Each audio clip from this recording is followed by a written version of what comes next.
Welcome back everyone. In this video I'm going to show you how to hang this awesome but heavy light fixture. Just one problem. I want to hang it right where there's an AC ceiling register so it'll be centered in my foyer. So stay tuned if you want to learn how I extend the electrical, move an AC register box, attempt to retexture the ceiling, drill a new hole for the electrical ceiling box, and hang this heavy light fixture I was fortunate to get for free. So if you want to learn how to do all that and so much more, let's go.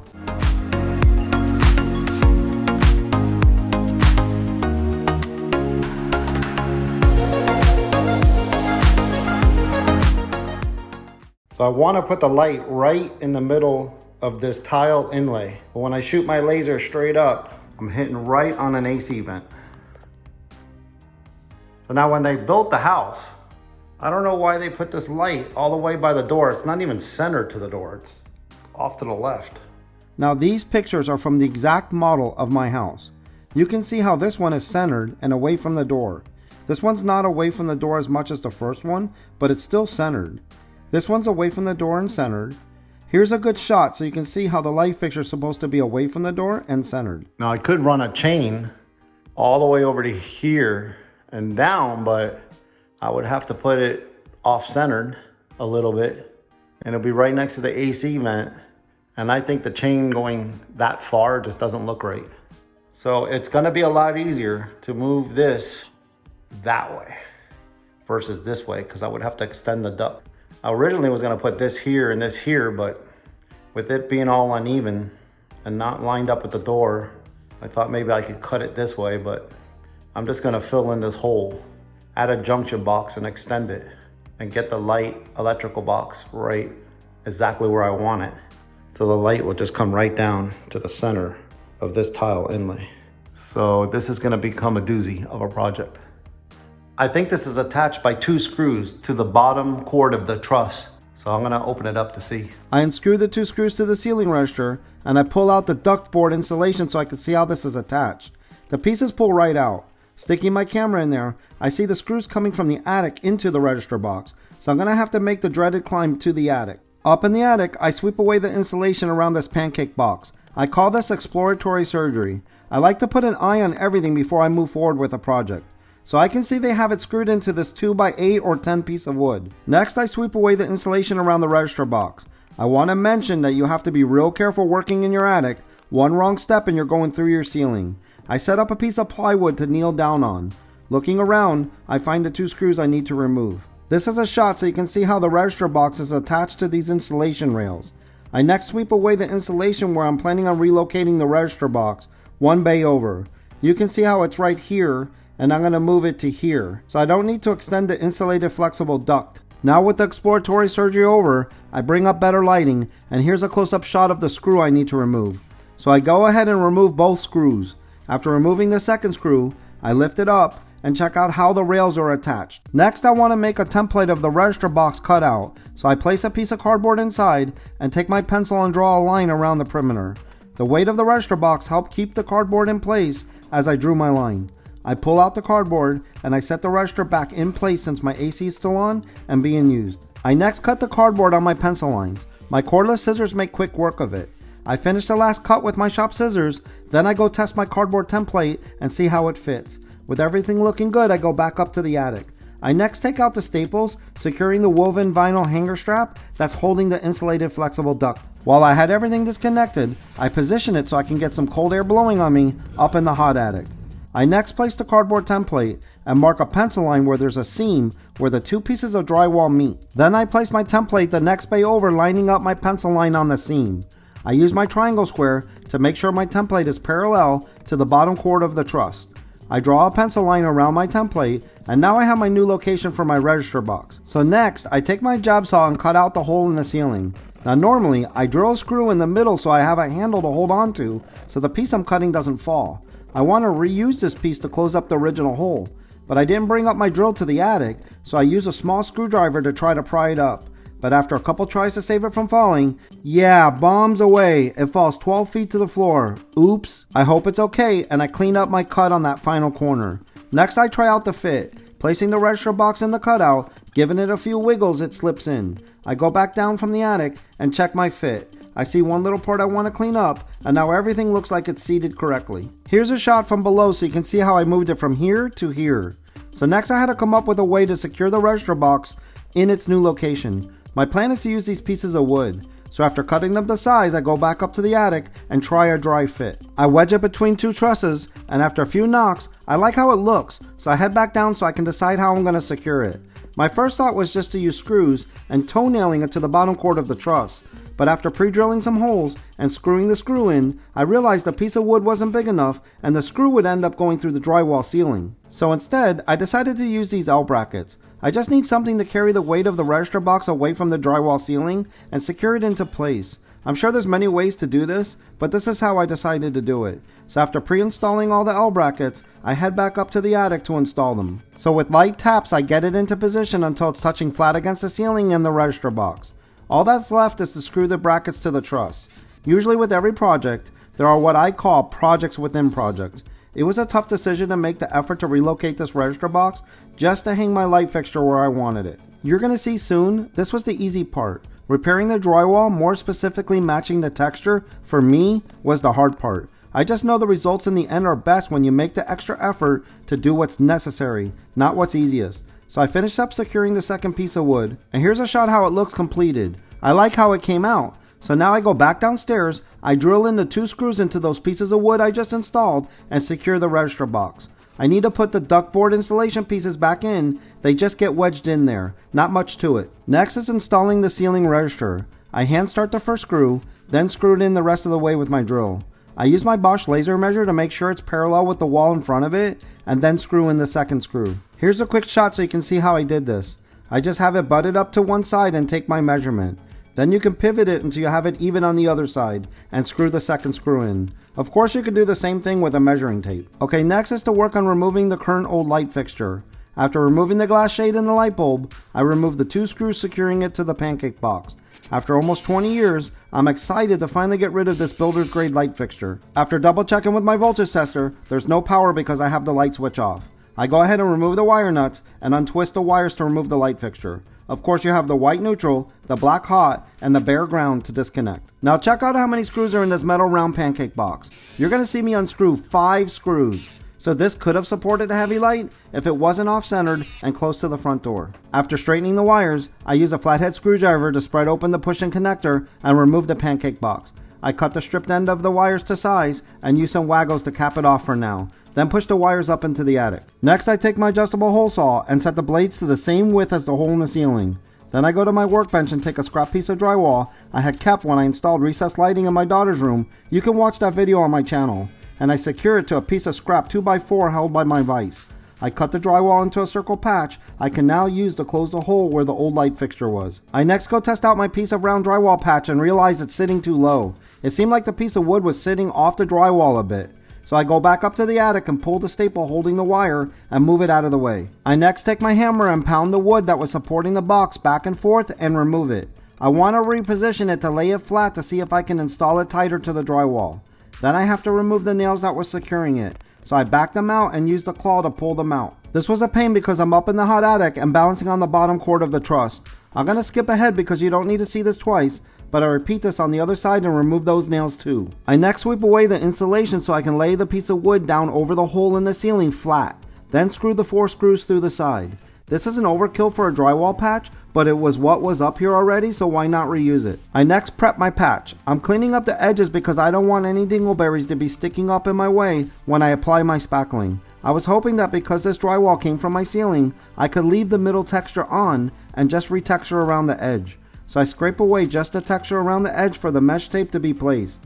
But you will see soon many things don't go according to plan with the texturing. Now I clean up the edge on the ceiling hole and scrape away the texture along the edge. I next dry fit my patch. I have a paint stir stick attached to it for leveling purposes. It still wasn't sitting right, even after repositioning that piece of wood in the attic. So I put some power grab along the edge. Then I put some on my patch so that when it dries, it will keep it level with the ceiling. I'm using the power grab like mortar for tile.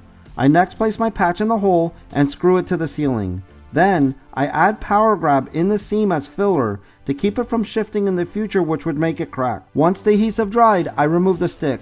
I use spackling from an application tube to really apply it directly in the seam. then use my finger to push it in. I do 2 layers this way, making sure I spread it in there real good. Then once that dried, I go ahead and use my stainless steel joint knife to spread the spackling over my patch. It was still sitting a hair low, so this filled it in, making it even with the ceiling. It wasn't a thick layer, just enough to fill it in, but I lost my chance to reuse the middle texture.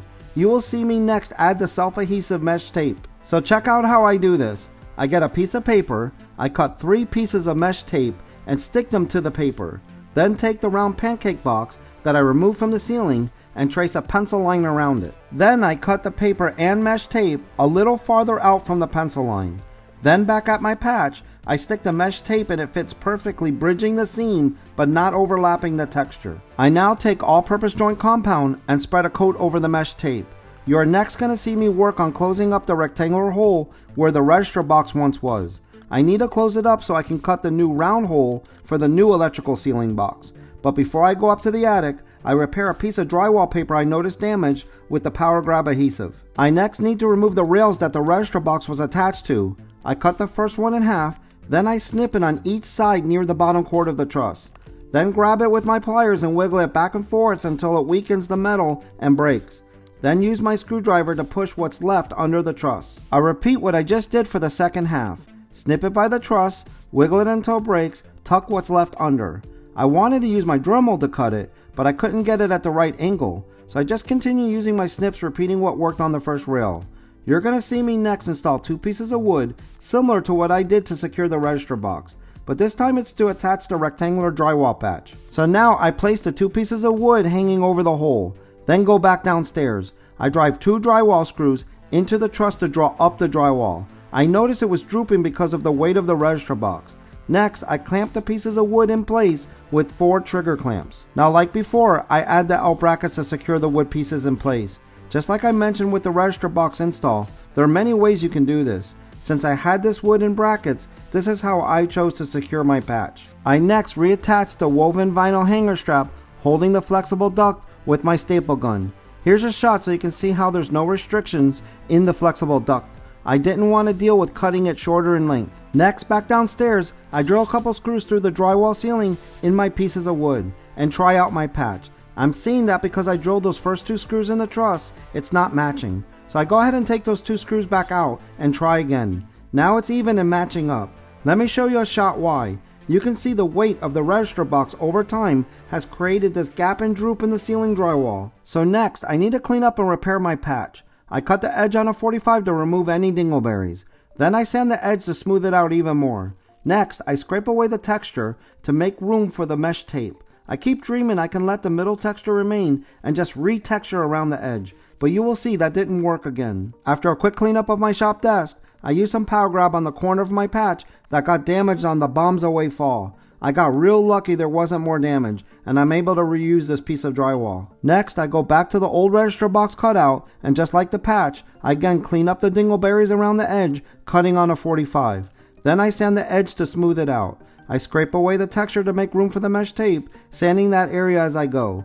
I'm being careful not to dig into the drywall and just remove the knockdown texture. Okay, next I add some painter's tape because I want the power grab to adhere to the sides. I'm using it as backing so it doesn't push through into the ceiling. I also add some power grab to the wood pieces I installed. Then I place my patch into place and drill 2 screws into the wood. I add more power grab in the seam as a filler, pushing it in with my screwdriver. Then I use my fingers and a baby wipe to smooth it out. I have found by using an adhesive on my drywall patches, they never shift and crack in the future. I again add a painter's stir stick to keep everything level and even, especially in the middle where you saw earlier it's drooping because of the weight of the register box. I shoot my laser up just to double check that when I drill my new hole, I'm away from those pieces of wood I added on the sides and it looks good. Once the power grab dried, I go ahead and remove my leveling stick. I again use spackling from an application tube to really apply it directly in the seam. Then I push and spread it in with my finger. After applying more spackling a second time with the application tube, I use my joint knife and spread more over the seam. I'm using enough spackling to make sure the seam is filled in enough so that when it dries, it's ready for the mesh tape. I'm also filling in any other holes like where I remove those 2 screws or deep scratches where I remove the texture. I next give it a quick sand. I'm just making sure there aren't any high spots. Then I use my taping knife to determine how even everything is, if I have any high or low spots.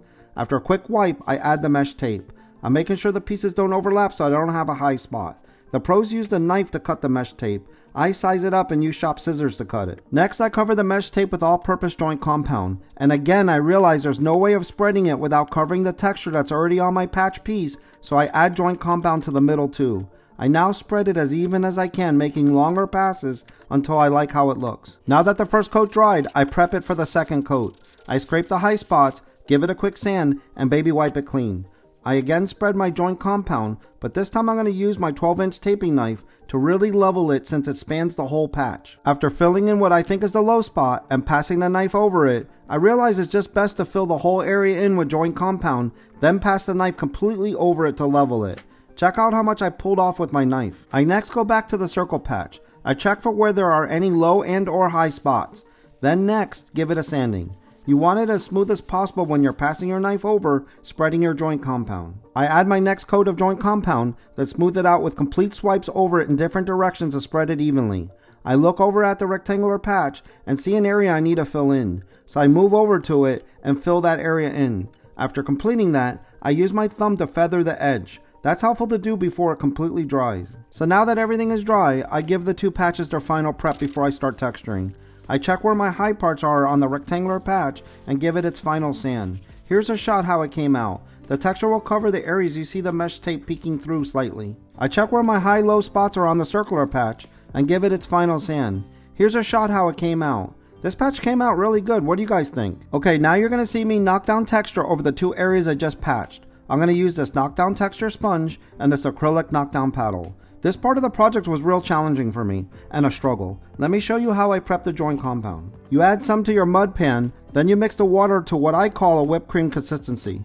This is one of the variables that takes experience with to get right, and this was my first time trying this on a ceiling.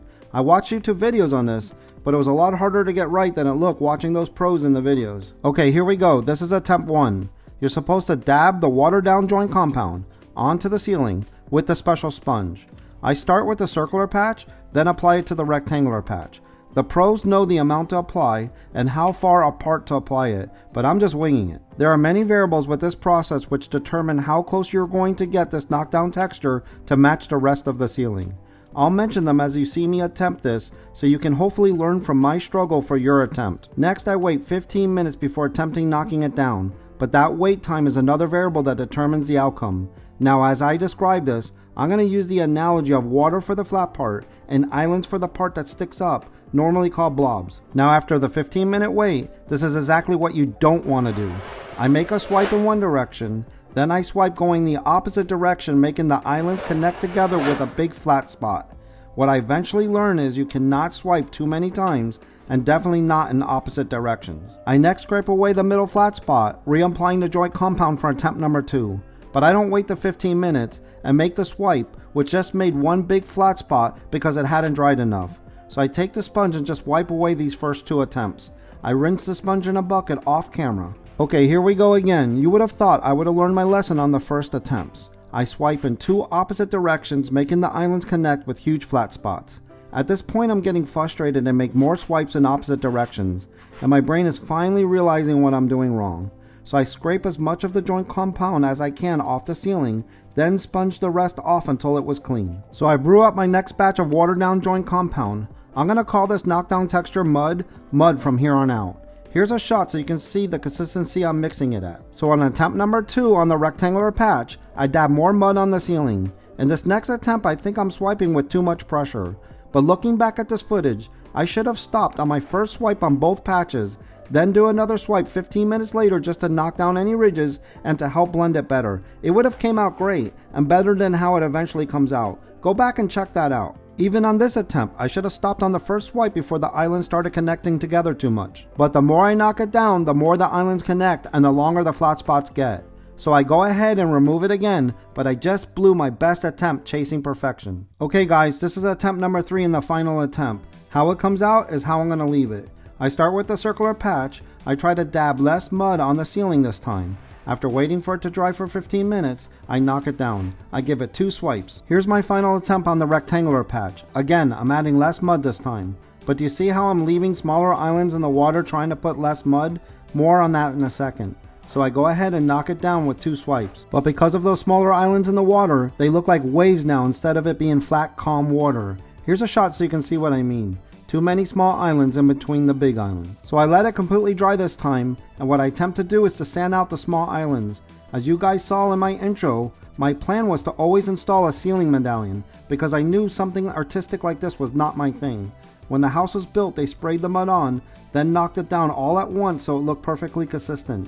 Repairs like this are hit or miss, and it takes a lot of practice to get a hit. So now with the circular patch, I give it a quick sand, but I realize I didn't apply the mud over enough to the edge to blend it in. So continuing attempt number 3, I apply the islands more spaced out, trying to avoid the wavy water. After a few swipes, I sand them down because they look too high. I'm going to show you a shot soon how this came out once it was painted. Also, what I would try next if I had to do this type of repair again. Before I start painting, let me show you how I marked where I'm going to drill the hole for the new electrical ceiling box. I line up my laser with this grout line, then I line it up with this grout line. Keep watching to the end because I'm going to show you how close or off I got to this mark once the light is installed. I next take a Sharpie and mark right where my laser dot is. Time to prime and paint. I start with the primer and I just use a paintbrush to apply it. I hope you guys learned something from all my attempts of the knockdown texturing. I know I did, and will watch this video again if I ever have to do another repair to my ceiling as a reminder what to do and not to do. Because this circular repair is 12 feet in the air, right by my front door, no one is looking straight up right when they walk in. So you luckily can't notice the texture repair is not that great, unless you're looking for it. So next I paint the ceiling medallion. I want to put 2 coats of paint on it and let it dry, so it's ready for when I install it. Make sure you stick around for that, because we might have another bombs away. So after I finish this first coat, I hang it on my cabinet to dry. After about an hour working on other things, I paint a second coat and again hang it back up to dry. Now I get the paint ready and paint the ceiling next. The roller makes quick work of it. Because I primed the patches first, 1 generous coat is all it needs. Now here's a shot so you can see you can't see the repair around the medallion. But if you're looking for it, you can see the circular patch repair. But like I previously mentioned, where it is in the front foyer right when you walk in the front door, luckily no one will ever notice it. Now next time, I might try one of these aerosol texture cans. It has an adjustable nozzle that allows you to try to match your existing ceiling texture. Or this Easy Pro texture system, which you attach this 20-ounce bag of texture, pre-mixed and ready to go. Here's the reusable bag attached to the texture sprayer gun. You just use your air compressor and shoot it on your ceiling versus dabbing it on with a sponge. Okay, now to extend the electrical. I'm going to use this 14-2 Romex, one of these push-in connectors, this cover and box. The push-in connector will go here, cable staples, and this electrical ceiling box with a hanger bar. It's suitable for use with a fixture up to 50 pounds. I start by removing a knockout on the junction box and installing the push-in connector. Now for the electrical ceiling box. What you see me doing now is what I came up with to install it exactly where I want it. You'll understand it better when you actually see me install it. But I'm taking this painter stick, drilling holes in it, attaching it to the box to keep it level with the ceiling while I secure the hanger bar. The other part of this you'll understand better once you see me actually do it, is I add this washer between the box and the bar that I'll remove once installed to draw the box up to make room for this crossbar. Let's go install it and I'll show you why I did all this. Okay, first I need to run the wire to the new location. I take off the 2 waggle connectors I installed when I tucked the wire in the ceiling and pull it through the staple holding it. You're going to see me next add staples as I run the wire to where I'm going to install the junction box. Whenever I work up in the attic, I pack a backpack with all the tools and items I need to complete the project. So I grab some staples and place my hammer down near the wires and jump over to the next bay. It's really hard to balance on the trusses while having your hands free to hammer. I noticed another unstapled wire next to my light wire, probably the incoming power, so I go ahead and staple both of them together while I was at it. Then I move down the line straightening the 2 wires, find another truss, and install another staple. Then I move to the next bay over. Next, I feed the new extension wire under the insulation in the direction I'm going to install the new electrical ceiling box, which is just a few feet away. This is easier to do than move the insulation. I next continue stapling the original light wire going up the truss. My foyer is a few feet higher than the rest of my ceiling like where I'm standing. That's why the wire needs to go up and over. Because I'm able to stand while doing this, it was much easier than the previous staples I was bending down to install. So I'm at the point that I need to add a staple combining the 2 wires. From here, the 2 wires will go into the junction box. The reason why I'm putting the junction box in this bay is because you can't walk in it. The AC duct for this area is going through it, so you want to consider things like that and not just install the junction box anywhere. Now I grab another staple from my backpack and I add a staple to the extension wire as it heads to the electrical ceiling box. I hope you guys are enjoying this video. Please make sure you like and subscribe if you want to see more videos like this one. So now that I have the wires secured with the staples, it's now time to install the junction box. So this is really easy. You just secure the box with 2 screws. With this shot, you can see better why I chose this bay. See how the duct doesn't allow you to walk through here anyway? So now that the box is secured, I cut the 2 wires to equal size. Then I use my utility knife to score the jacket on the first wire, peel it, and use my scissors to remove it. Then I repeat everything I just did for the second wire. Score the jacket, peel it, then cut it off. Now I feed the 2 wires one at a time through the push-in connector. And now we are ready to wire it up. On the first wire, I strip the black hot and white neutral wires. Then I repeat that on the second wire. I strip them longer than I need, like an inch. You'll see why in a second. I start with the bare ground wires by twisting them together with my fingers, then use my lineman's pliers twisting them tighter.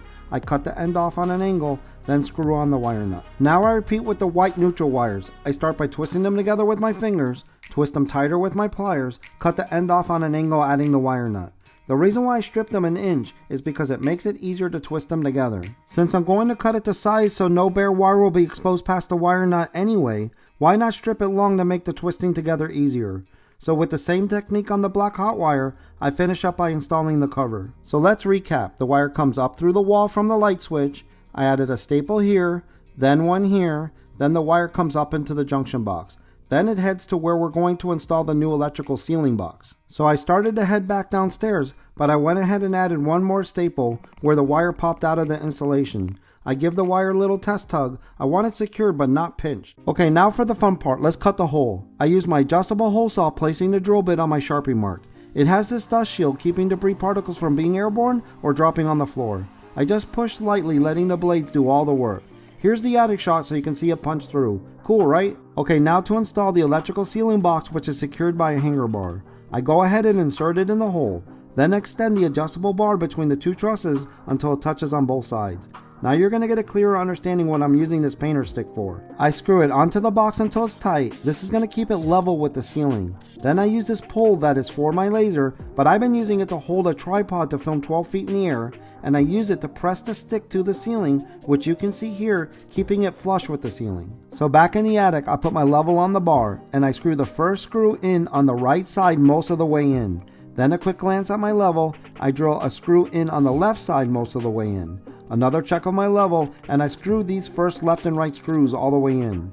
After another check of my level, I drove the second screws in on the right and left sides. I give the bar a wiggle and it feels secure. Okay, now it's time to install the wire. Notice how I'm leaning on a board with my hands and my arms to work. I first size it up and then make my cut slightly longer than I need. I push it through the integral cable clamp. I make sure the wire's in a good position because I need to add one last staple. I do one final check on level. Here's a close-up shot so you can see how everything came out and how it's nice and level. Okay, back downstairs. I remove my pole that was bracing the stick tight to the ceiling, and I remove the stick. Now I loosen the 2 screws that hold the box to the bar. I go back up to the attic, and I use a small screwdriver to push out the washer. Before I go back downstairs, I add one last staple. Anyone see the chandelier scene in the movie The War of the Roses? I give a tug to check it can hold 2 people. Then I take some mold control and mist the area because a little mold was around the register box. Cold air from the AC on a metal box in a hot attic created humidity, which created moisture. Then I respread the insulation around the 3 areas I was working in. I use a small rake and make quick work of it. Now back downstairs with the washer removed, I tighten the 2 screws which raises the box up slightly past the ceiling. Now I cut the wire to size. I use my utility knife to score the jacket, peel it back, and use my scissors to cut it off. Now I strip the black and white wires. Because this light is heavy and high in the air, I use waggle lever actuated connectors to make it fast and easy when it's time to wire up. Next I install the crossbar, drilling the 2 screws 98% of the way in. Then I take my Phillips screwdriver, and while positioning the crossbar with one hand, I screw the screws in the rest of the way tight. Now you're going to see why I used that washer. It equaled the thickness of the crossbar, and now the crossbar is level with the ceiling. This is completely not necessary. The light's canopy would have made up the distance, but it's just how I wanted to do it. Now because I got this light fixture used and for free, it came with 2 uneven fasteners. I'm going to take 2 new screws and cut the heads off. I use my wire stripper, which can cut and rethread the screws used for electrical boxes. You just screw it into your desired size. I want them as long as possible, and cut off the head. Then I repeat that for the second screw. Also note, you can use this tool just to cut a screw to size without cutting off the head. So now I thread a nut through the whole screw to check and fix the threads. I repeat that for the second screw. You can use your stripper to do this too. Now I have 2 new equal threaded fasteners. Okay guys, we're getting close. Now to hang the ceiling medallion. This doesn't go according to plan at first, but we'll get her up. I didn't want to apply too much power grab in case I ever wanted to remove it one day and or change it out. And of course, the more adhesive I put on this, the more repair on the texture I'll have to do. And you guys saw my texturing abilities. So I only put 4 beads versus applying adhesive throughout the whole circumference of the medallion. So after giving it several pushes against the ceiling, I was hoping it would stay there until I installed the light, which would hold it in place until the power grab dried. So next, I prepped the wires on a light fixture because you don't want to have to do this for a heavy light fixture up in the air. I stripped the white and black wires. This ground wire I had to buy and add on because whoever installed the light previously from me cut it off, but I wouldn't install it without having it grounded. You're going to see me use a chain and this open link of a chain as a hook to help hold the weight as I wire it up. I had previously marked with a Sharpie the threaded holes on the crossbar, holding it up to the canopy so I knew right where to put my fasteners. And I used the cut end of the fasteners to screw into the crossbar, which will make it easier to start the cap head nuts on the cleaner threads. I next put what I think is one final coat of paint just to get my fingerprints off, but notice how it keeps getting loose from the ceiling and I'm pushing it back up. A quick check that we wired everything up correctly and there's voltage to the hot. I install the chain to help me hold the weight. And then we have another bombs away. I get lucky again and the medallion is not damaged. I did have to touch up the paint. So I match up the best I can the original adhesive bead spots and give it a push until it holds. I tuck the wires out of the way and this time I add painter's tape to hold it in place until I install the light. I should have done this the first time or add way more adhesive to hold it in place until the light was installed, especially since my knockdown texture I was trying to protect wasn't worth saving. So after 2 bombs away and not wanting a third, my wife didn't hesitate to help hold the bottom of the light as I install it. I removed the painter's tape that I put in the middle of the medallion and pulled out the wires to have them ready, and I reinstall my hook and chain. Then I add another hook to the fixture as I showed you earlier, and we both lifted it up as I hook it onto the chain. This is the best way to hang a heavy light. You don't want to have to hold it while you're wiring it. Now you're seeing why you want to use Wagos. When you're 12 feet up in the air, your helper's holding the light from the bottom, you want to do this as quick as possible. So ground to ground, black to black, white to white. These are the fastest connectors to use. Now I tuck as much of the wires up into the box. You don't want them getting in the way when you go to attach the light. Okay, here we go. I remove the chain, start tucking the last of the wires as we lift, and my wife helps hold it as I keep tucking the wires in the box and lining up the fasteners with the holes in the canopy. Then I screw on the first, then second cap head nuts. This is important. You want to feel the nuts screwing onto the threaded fasteners until it bottoms out. Then it starts to screw into the crossbar. That's how you know it's going to be really secured. Now that I got it started, my wife goes ahead and climbs down the ladder that she was on a little lower. Because the cap head nuts are bottomed out on the fastener, as I'm turning them, it's lifting the canopy up because the whole fastener is tightening to the crossbar. So I give it its final twist, making sure everything is nice and tight. And we successfully got this heavy light fixture wired and installed without dropping it. Okay, we're down to the last few steps. I start by screwing in some LED warm white bulbs, and before I keep going, since this fixture is not new out of the box, I go ahead and test the fixture, and it lights up. This was a relief after all this work. Now the glass shade is secured by these clips under this cover. I'm loosening them now to be ready to install the glass shade. Holding the cover up while doing this was difficult. You'll see how I address that soon. It feels like I'm performing brain surgery to turn these clips. So I go ahead and install the glass shade, and I'm like, wait a minute, maybe I need to take off the bottom bulb. Still wasn't happening. So I realized I need to close the rings on the light fixture. So I screw the bulb back on, and my wife holds the glass shade, but as I start, I realize if I put some painter's tape to hold this cover up, this will be a lot easier. Here's a close-up shot so you can see what I did. So now, with that cover out of the way, I tighten the first clip. Then I install the second clip. I climb up the ladder to get into a better position, and here's a close-up shot while I perform brain surgery. Man, these things are hard to screw in within this tight space. My large fingers aren't helping. Okay guys, we're so close for the reveal. It helps having 2 people do this step, because as one person turns some of the rings, the other person does the same or just holds them. Otherwise this doesn't work. As you turn one ring, it moves one of the others, so it really helps having 2 people. They should use this in one of those how to communicate with your team exercises. I finally like how it looks and climb down to test the light one last time. This was the first time seeing it lit with the glass shade on. So all that's left is to remove the painter's tape on the cover. So let's check how close I got to centering this light to the tile inlay. I recenter my laser, and it's not perfect. Let me zoom in. Maybe off by an inch? Close enough though. Okay, let's talk lighting before the final reveal. Take a look at this amazing light fixture in my dining room. This one is in the hallway that transitions between the garage, 2 bedrooms, and the kitchen. and this one is in my living room. And now finally here's the reveal. I got rid of that simple light fixture in the foyer, and here's my new light. What do you guys think? I think light fixtures are like art. They become as much of a beautiful decoration as a necessity to light up a room. I can assure you, if you upgrade your lighting over the years as you own your home, it will change the feel of it. Never mind increase its value. Leave me a comment below if you think it was worth the effort to move this ceiling register. Here's a shot before and now after. I feel it was worth it and I would do it again. I just need to add some crown molding in the foyer. I really hope this video gave you some ideas for your lighting choices. Please remember to hit the thumbs up if you like this video, and be sure to subscribe. Also hit that bell icon. Click on any of the links in the description or on the end of this video to check out my other home DIY videos. Here's some bloopers because you stuck to the end. Bombs away.